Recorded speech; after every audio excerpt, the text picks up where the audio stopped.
February 20th, 2026. 6:12. I.M. Roanoke, Virginia. 4 Secret Service agents walked up a flagstone path to a single-story brick house on Maple Shade Lane. The porch light was still on. A welcome mat read The Meachams. A retired schoolteacher lived here. He was 74 years old. He coached Little League. He volunteered at the public library every Thursday. The agents carried a federal arrest warrant for the largest unresolved counterfeiting case in United States history. $14 million in near-perfect $50 and $100 bills. 30 years without a suspect. And the answer had been living in a 3-bedroom house in Southwest Virginia the entire time. This is how it happened. The case began in 1995. Not with an arrest, not with a tip. With a bank teller in Richmond, Virginia, who noticed something wrong with a $100 bill. The paper felt right. The ink looked right. The watermark was there. The security thread was there. But under magnification, the microprinting around Benjamin Franklin's collar was slightly too thick, by 0.2 of a millimeter. That teller, Karen Huang, had been trained by the Federal Reserve's counterfeit detection program 3 weeks earlier. Without that training, the bill would have passed. It had already passed through at least 4 other hands before reaching her window. She flagged it. The bill went to the Secret Service field office in Richmond, and within 48 hours, the service's counterfeit division realized they had a serious problem. The bill wasn't produced on a standard offset printer. It wasn't a digital reproduction. It was printed using intaglio, the same raised ink technique used by the Bureau of Engraving and Printing to produce genuine United States currency. The ridges were there. The texture matched. Someone had built or acquired an intaglio press and was using it to produce bills that could fool not just cashiers but bank equipment. The Secret Service designated the case Operation Greenplate. Priority level, critical. In the history of American counterfeiting, fewer than a dozen operations had ever used intaglio printing. Most of those involved state-sponsored programs. North Korea's Supernote, for example. A domestic operation using this method was nearly unprecedented. Over the next 4 months, agents recovered additional bills matching the same production signature. 37 bills in Richmond, 22 in Norfolk, 14 in Charlotte, 11 in Baltimore. The bills appeared in clusters, always in mid-Atlantic cities, always in denominations of $50 and $100. Never 20s, never 10s. The counterfeiter was disciplined. 50s and 100s maximized value per bill while staying below the threshold that triggered automatic scrutiny at most retail locations. By June 1995, the Secret Service estimated that between $8 and $14 million in counterfeit currency from this single source had entered circulation along the Eastern Seaboard. The range was wide because the bills were so good. Many had likely passed through banks without detection. The actual figure could have been higher. Forensic analysis of the bills revealed extraordinary precision. The paper was a cotton-linen blend, close to the 75-25 ratio used in genuine currency. The ink chemistry was a near match for the Bureau of Engraving's proprietary formulations. The engraving plates, whoever made them, reproduced fine details that most counterfeiters couldn't even see, let alone replicate. The Secret Service built a profile. The counterfeiter had advanced knowledge of printmaking, specifically intaglio engraving. They had access to specialized materials, the cotton linen paper, the magnetic ink for the security features, copper plates suitable for fine engraving. They were patient, methodical, and operating alone or with minimal assistance. The distribution pattern suggested someone who traveled regularly along the I-81 and I-95 corridors, spending bills in small amounts at gas stations, restaurants, and retail stores. Agents canvassed printmaking supply companies. They checked enrollment records at art schools and technical colleges. They ran chemical analyses on the paper stock, trying to trace the supplier. Hundreds of leads, none of them connected. Then, in September 1995, the bills stopped. No gradual reduction, no geographic shift. 1 month, the Secret Service recovered 19 bills matching the Greenplate production signature. The next month, 0. The month after that, 0 again. By early 1996, Operation Greenplate was effectively dormant. The counterfeiter had quit. Clean, complete. The case remained open. Secret Service protocol required it. But without new bills, without a suspect, without a single piece of physical evidence beyond the currency itself, there was nothing to investigate. The file moved to the cold case archive. Over the years, new forensic techniques were applied to the original bills. Updated spectral analysis, digital imaging of the engraving patterns. But without a suspect to match them to, the technology produced data, not leads. Agent Patricia Wynn, who led Operation Greenplate from 1995 to 1998, retired in 2009. In her final case summary, she wrote, "The Greenplate counterfeiter demonstrated a level of technical skill that suggests formal training in fine arts printmaking, likely at a collegiate or professional level. The cessation of activity in September 1995 may indicate death, incarceration for an unrelated offense, or a deliberate decision to stop. Of these, the third possibility is the most concerning, as it suggests an individual with sufficient discipline to walk away from a highly profitable operation. For 30 years, no one walked up that flagstone path. What changed was an estate filing in Roanoke, Virginia. November 3rd, 2025. IRS Criminal Investigation Division, Mid-Atlantic Region. A forensic accountant named Sandra Okafor was reviewing flagged filings as part of a routine quarterly audit cycle. The IRS uses algorithmic screening to identify tax returns and financial documents that display statistical anomalies. Most flags are false positives, data entry errors, unusual but legitimate transactions, estate valuations that trigger automatic review. One filing caught her attention: a trust document submitted in connection with the estate planning of Harold Raymond Meacham, age 74, resident of Roanoke, Virginia. Meacham was a retired high school art teacher. He had taught printmaking, drawing, and art history at William Fleming High School for 31 years, from 1976 to 2007. His highest annual salary in his final year of teaching was $57,800. The estate filing listed total assets of $2,800,000. Okafor ran the numbers.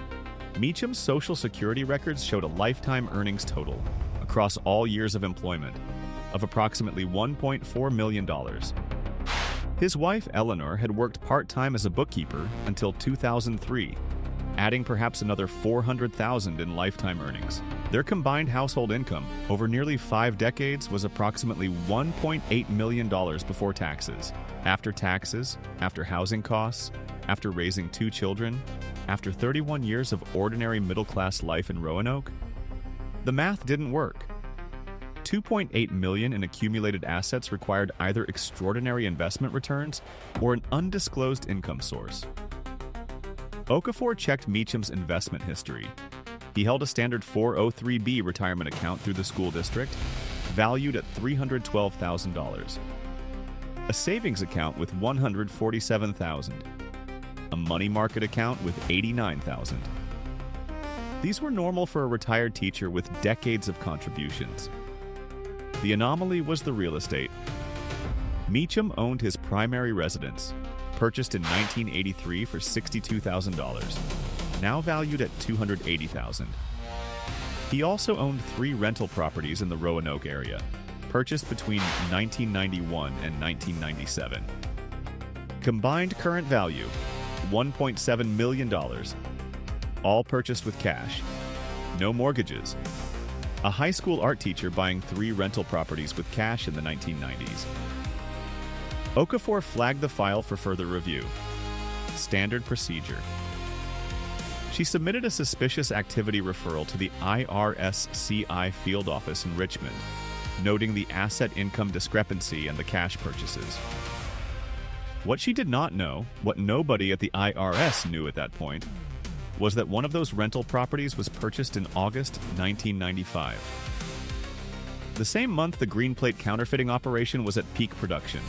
The referral reached the Richmond IRSCI office on November 17, 2025. Supervisory Special Agent James DeLuca assigned it to Agent Mark Whelan for preliminary investigation. Whelan's job was straightforward: determine whether Meacham's unexplained wealth represented tax evasion unreported income, or something more complex. Whelan started with public records, property deeds, vehicle registrations, business filings. Meacham had no registered businesses, no LLC, no partnerships. His only employer had been the Roanoke County school system. His tax returns going back to 1990 reported only his teaching salary and small amounts of rental income from the properties. The rental income was reported correctly. Whelan confirmed that with the tenant's records. Meacham was collecting between $1,400 and $1,800 per month from each property. That income was on his returns. The issue wasn't the rental income itself. It was how he acquired the properties in the first place. Whelan requested Meacham's bank records going back to 1990. What he found was a pattern. Between 1991 and 1997, Meacham made regular cash deposits into his savings account, always under $10,000, the threshold for automatic currency transaction reports. The deposits ranged from $4,000 to $9,500. They occurred every 2 to 4 weeks. This pattern had a name in federal financial investigation: structuring, deliberately breaking large cash amounts into smaller deposits to avoid reporting requirements. Structuring is itself a federal crime under 31 U.S.C. Section 5324, regardless of where the cash came from. Whelan calculated the total structured deposits between 1991 and 1997, approximately $1.9 million. After 1997, the pattern stopped completely. No more unusual deposits. Meacham's financial activity returned to a profile consistent with his teaching salary. On December 4, 2025, Whelan briefed DeLuca. The structured deposits alone justified a criminal tax investigation. But DeLuca noted something else: the timeline. The deposits started in 1991 and ended abruptly in late 1995 or early 1996. The pattern wasn't consistent with typical tax evasion schemes, which tend to escalate over time. This looked like someone who had a temporary source of large cash income and was converting it into legitimate assets as quickly as possible. If you're watching this channel, you already know the signs of something bigger. Subscribe so you don't miss what comes next. DeLuca made a decision that would crack the case open. He submitted a cross-agency query through the Financial Crimes Enforcement Network, FinCEN. The query asked a simple question: were there any open or cold federal cases involving large-scale cash operations in the Roanoke to Richmond corridor during the 1991 to 1997 timeframe? The query returned 4 results. 3 were closed drug trafficking cases. The 4th was Operation Greenplate. December 12, 2025. Whelan read the Greenplate case file for the first time, and within the first 10 pages, he saw the connection. The Secret Service's 1995 profile of the counterfeiter: advanced knowledge of printmaking. Meacham taught printmaking for 31 years. The counterfeiter had formal training in intaglio engraving. Meacham's master's thesis at Virginia Commonwealth University, completed in 1975, was titled Intaglio Techniques in Contemporary American Printmaking. The counterfeiter operated along the I-81 and I-95 corridors. Meacham lived in Roanoke on I-81. His rental properties were in Roanoke and Salem, both on the I-81 corridor. The school district records showed Meacham attended art education conferences in Richmond, Baltimore, and Charlotte during the 1990s, the same cities where Greenplate bills appeared in clusters. The structured cash deposits began in 1991 and stopped in late 1995. The Greenplate bills appeared between early 1992 and September 1995. Everything aligned, but alignment is not proof. On December 18, 2025, the IRS formally referred the case to the United States Secret Service. The referral landed on the desk of Special Agent David Brandt, assigned to the Secret Service's Cold Case Financial Crimes Unit in Washington. Brandt had 16 years of experience in counterfeit investigations. He had reopened 11 cold cases in his career. He had closed 7 of them. Brandt reviewed the Greenplate file and the IRS findings. He agreed with the preliminary assessment. Harold Meacham matched the forensic profile more closely than any suspect who had ever been considered for the case. But he needed more. A profile match and financial anomalies would support an investigation. They would not support an arrest. Brandt assembled a task force. 3 Secret Service agents from the Richmond field office. 2 IRS CI agents, including Whelan. An analyst from FinCEN. And, on Brandt's specific request, retired agent Patricia Wynn, brought in as a consultant. Wynn was 71 years old. She had spent 3 years of her career on this case. She wanted to see how it ended. January 6, 2026. The investigation entered its active surveillance phase. Agents established observation posts near Meacham's residence and his 3 rental properties. They obtained court orders for phone records and internet activity monitoring. They began interviewing former colleagues, neighbors, and members of the community organizations where Meacham volunteered. The interviews painted a picture of an unremarkable man. Meacham was quiet, well-liked, and generous with his time. He had coached the Roanoke Valley Little League team from 2008 to 2019.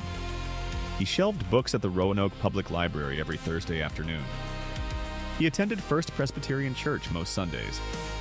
His neighbors described him as the nicest man on the street. None of this contradicted the theory. In fact, it supported it. The Greenplate counterfeiter's success depended on invisibility. A retired teacher who coached Little League and volunteered at the library was the opposite of a suspect. He was a fixture, part of the background. Brandt obtained a warrant for Meacham's utility records going back to 2000. The records showed one anomaly. Between 1992 and 1995, Meacham's electricity consumption was 43% higher than the average for comparable homes in his neighborhood. After 1995, his consumption dropped to normal levels and remained there.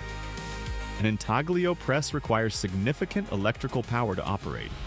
Heating the ink, running the press rollers, powering workshop lighting.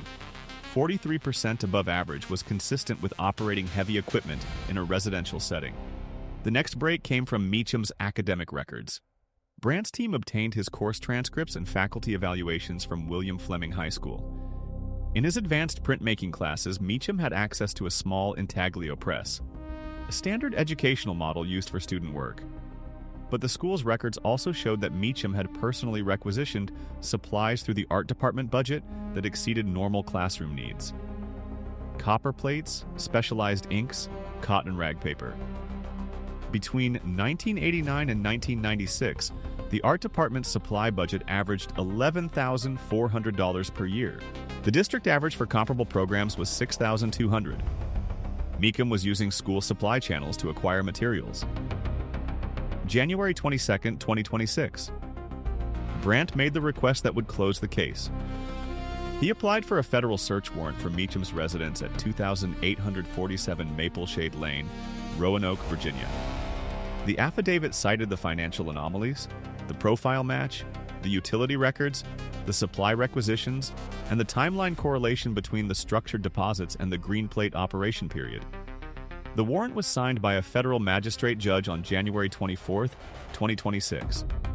But Brandt didn't execute it immediately. He waited. He wanted the arrest warrant approved simultaneously to prevent Meacham from destroying evidence between a search and an arrest. He also coordinated with the U.S. Attorney's Office for the Western District of Virginia to ensure the indictment was ready. Leave a comment. What would you have done differently if you were the counterfeiter? How would you have hidden the money?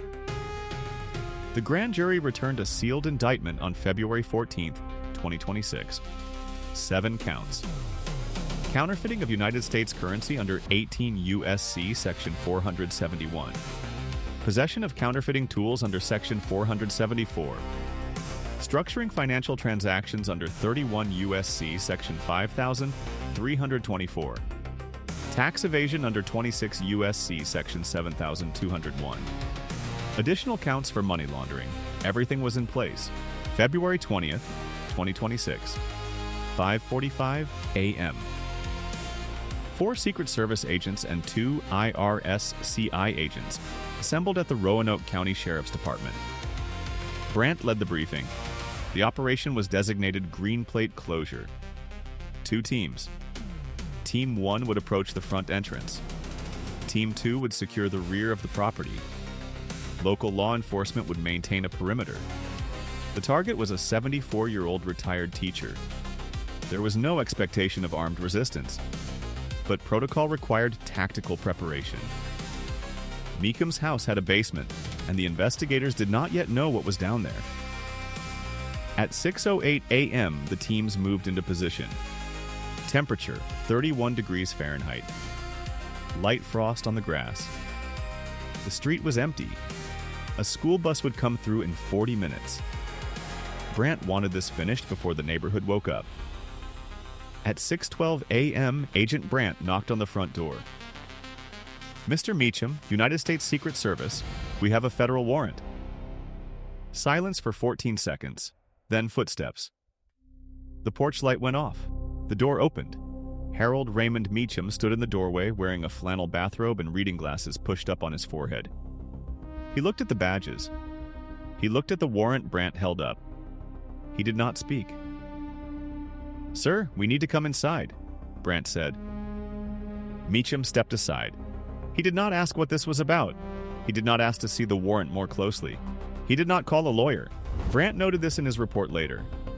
Meacham reacted like a man who had been expecting this visit for 30 years.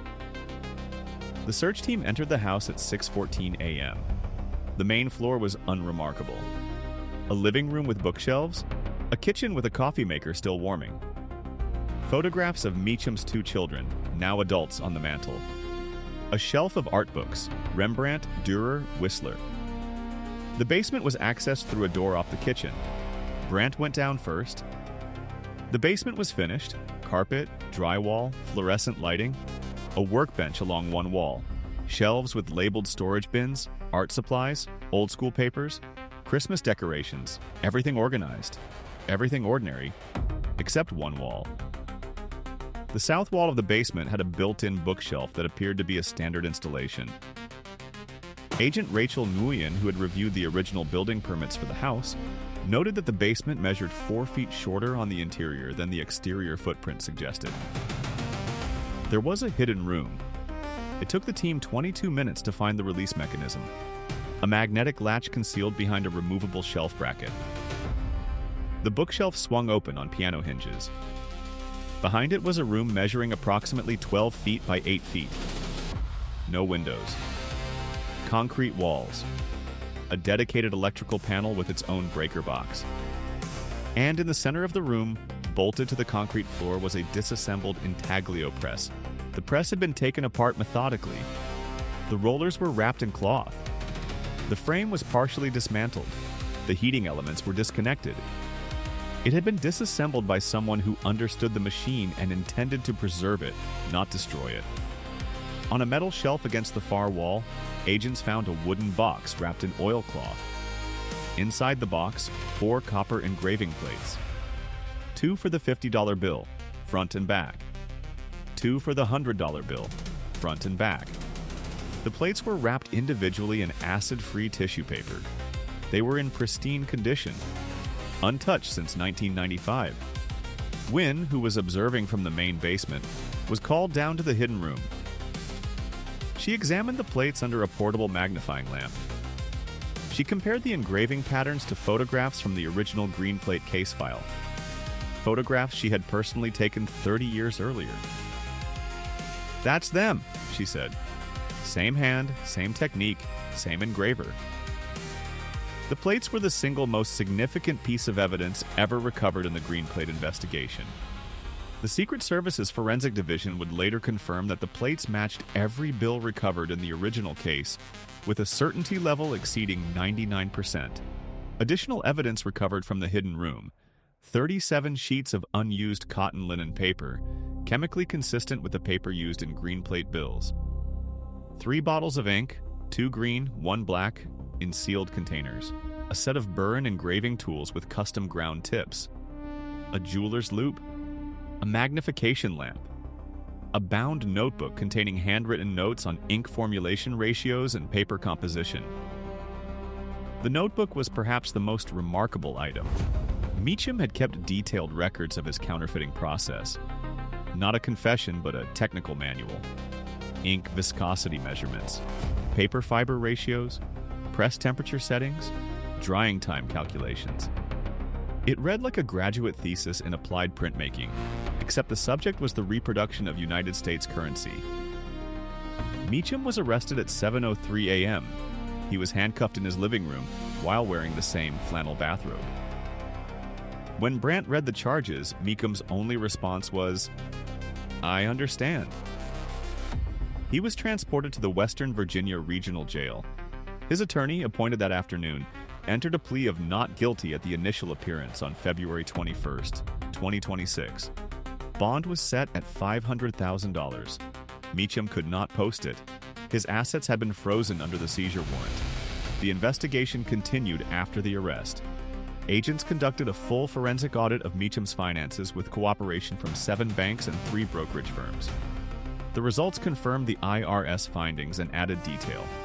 Between 1991 and late 1995, Meacham deposited approximately $1.9 million in structured cash amounts across 3 bank accounts at 2 different institutions. He used these funds to purchase the 3 rental properties in 1991, 1993, and 1995, converting illicit cash into real estate. The rental income then provided a legitimate, reportable income stream that partially explained his lifestyle. The remaining cash, estimated at $800,000 to $1.2 million, was spent gradually over the following decades. Small cash purchases, home improvements, travel, his children's college tuitions, paid in installments that never triggered reporting requirements. Meacham had been spending counterfeit-derived cash for 30 years in amounts small enough to avoid detection. The total estimated face value of counterfeit currency produced by Meacham, between $12 and $14 million.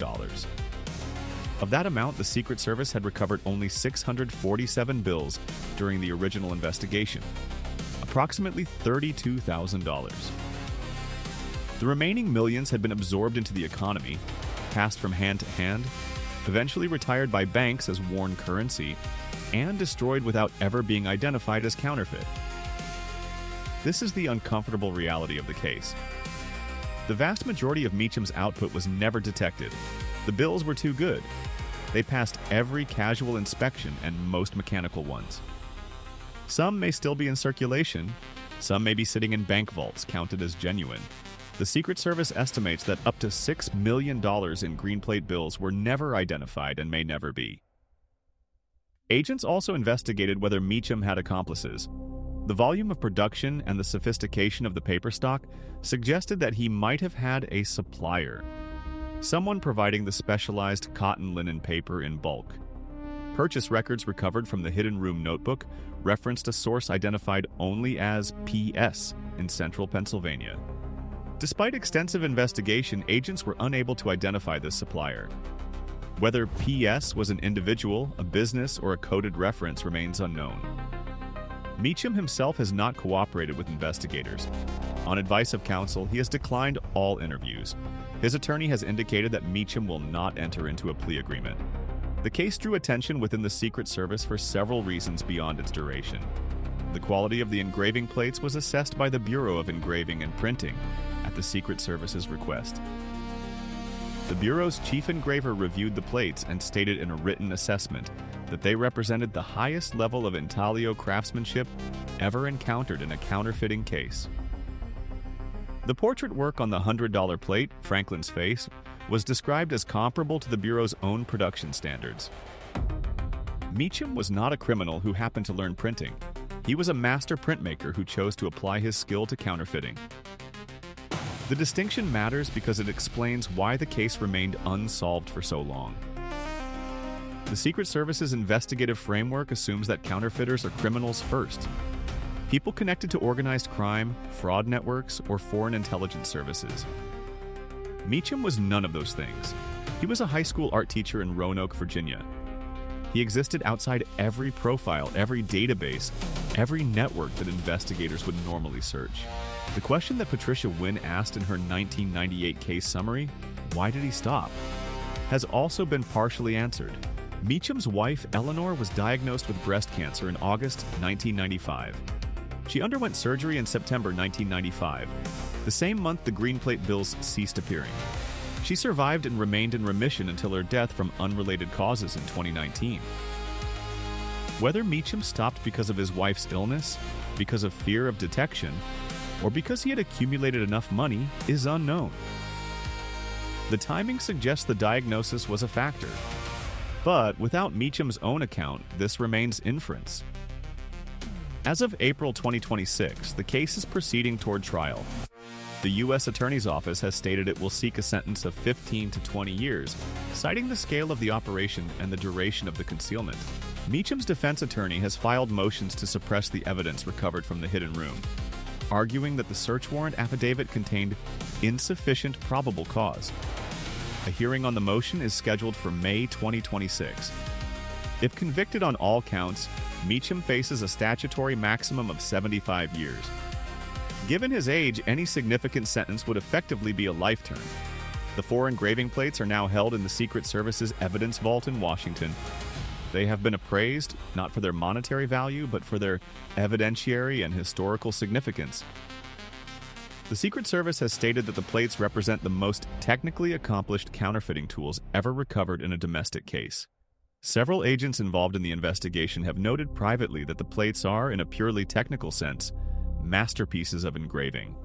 Harold Meacham spent 31 years teaching high school students the fundamentals of art. He taught them about line, form, texture, and precision. He taught them about Rembrandt's etchings and Dürer's engravings. He taught them that mastery requires patience. He applied those same principles to counterfeiting $14 million. The hidden room behind the bookshelf has been sealed. The press remains in evidence. The rental properties have been placed under federal forfeiture proceedings. And in the Roanoke Valley Little League office, a photograph still hangs on the wall. Coach Meacham, smiling, surrounded by 12-year-olds in baseball caps. The case is closed. The plates are locked away. But somewhere in the American banking system, bills printed by Harold Meacham may still be changing hands. Counted as real. Accepted as genuine, invisible. The Secret Service calls it the longest-dormant counterfeiting case ever resolved. 30 years from first detection to arrest. 1 IRS filing. 1 forensic accountant who noticed the numbers didn't add up. The counterfeiter's greatest achievement was also his undoing. The bills were too perfect to catch, but the money they generated was too much to hide.